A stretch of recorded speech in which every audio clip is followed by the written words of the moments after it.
In episode 2, Camo Jesus takes me on a journey into the hardest, toughest fishing there is, Australian bass fishing. And it's quite a story. It all started when I met Camo Jesus at Secret Spot 84, the Butter Factory jetty. We'd become mates, and it didn't cost me a cent. He said he'd give me a call in a week or two and we'd go bass fishing. I was buzzing like a kid with a brand new bike. I was gonna be a bass fisherman, woohoo. When I got home after another hard day's work, I figured I'd better learn more. I spent hours researching and saving everything I found. The next day, I was keen as mustard. I jumped in my hybrid and headed straight to the tackle shop.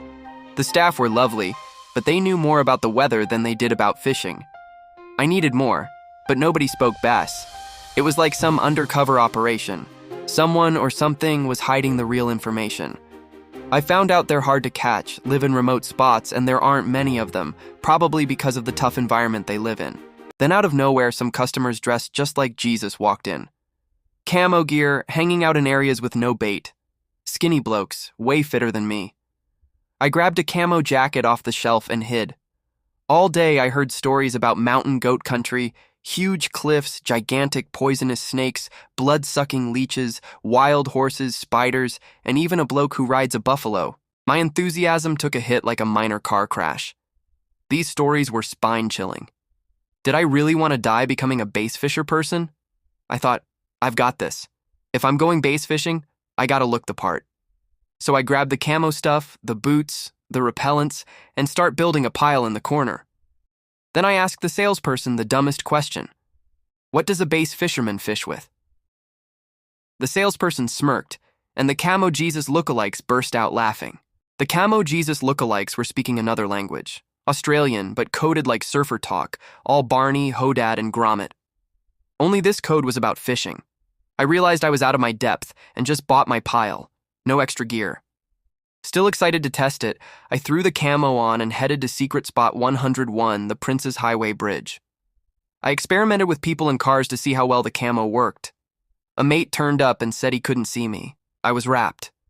He told me about a bloke who painted his car camo, drove it once, parked it in town, and it was never seen again. Be careful with camo, he said. Camo Jesus had given me his phone number. It hadn't even been 24 hours, and I just had to speak with him. Unbelievably, he answered. I told him about the camo gear mess and the tackle shop. Jesus said, think of fishing like your mind connecting information, joining bits together to see the bigger picture. For example, you buy a rod for bass, but what about black brim, flathead, estuary perch, trout, salmon? That's 6 rods. Can one rod do all of them, saving you money and time? Same with all your gear. Knowledge saves a fortune. Gippsland Lakes and Western Port are completely different systems needing different stuff.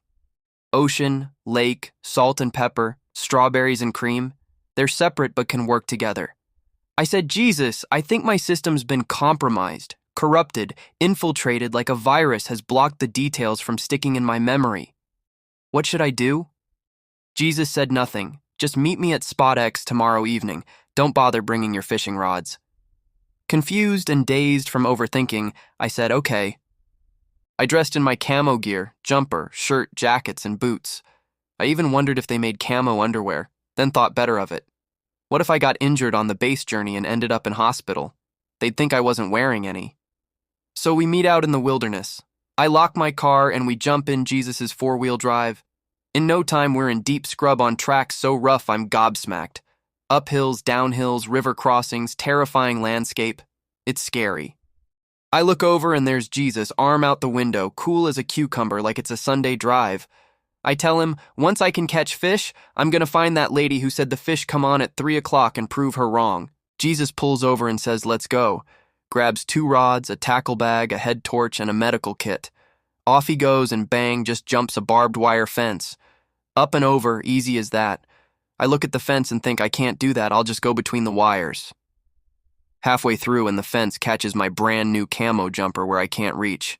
I'm stuck, stranded like an upside-down turtle. I pull and push. Eventually I hear the jumper tearing, but the fence won't let go. Jesus looks around and smiles. He tells me, so unlucky. Barbed wire can't see camo. He lets me free. Thanks, Jesus. We start trekking across what turns out to be a paddock. I'm nervous. hoping there's no bull living here. We reach the fence on the other side. This time, Jesus helps me through. It's a steep cliff straight down. I can hear the river below. This is Billy Goat country. It's steep. It's damp. I hear strange noises from I don't know where. Could be a grizzly, a black panther, or vultures. I hate vultures. Down this wombat track we go, ducking, weaving, and sliding. This is why they have helicopter ambulances, I think to myself. Eventually, we reach the bottom, and there's the river. Jesus goes, "Look at that." I'm there going where, thinking it's a friggin' snake. 20 meters upstream, and there's a platypus. I know platypus have spurs and dangerous venom. I tell Jesus to stand behind me, I'll protect him. We cross the river and head downstream. It's absolutely beautiful. I don't know where I am, but this place is cool.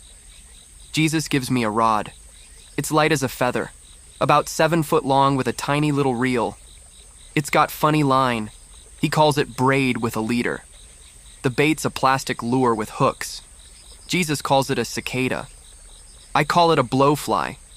I have a little cast and it sails across the river straight into a tree on the other side. Wow, it just goes and goes, I thought.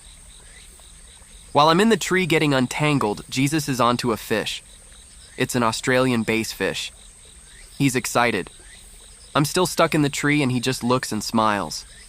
Jesus places the fish back in the water. I eventually get out of the tree. The bloody cicada bit me, so now I'm bleeding.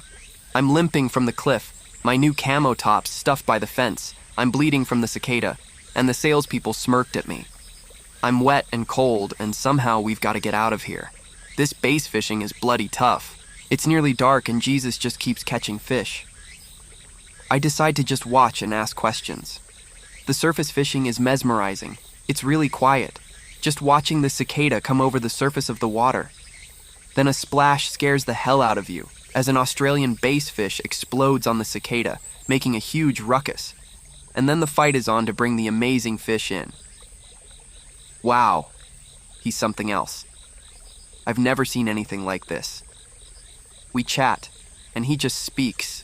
I'm hanging off every word. He starts to explain the what, when, how, and who. I'm flabbergasted. This trip was 10 years ago. Since then, I've fished nearly every day and truly learnt the art of fishing. Many trips with Jesus, chasing all different species. Stay tuned for episode 3, where Jesus and I continue our friendship. If you'd like to start your own journey, subscribe below.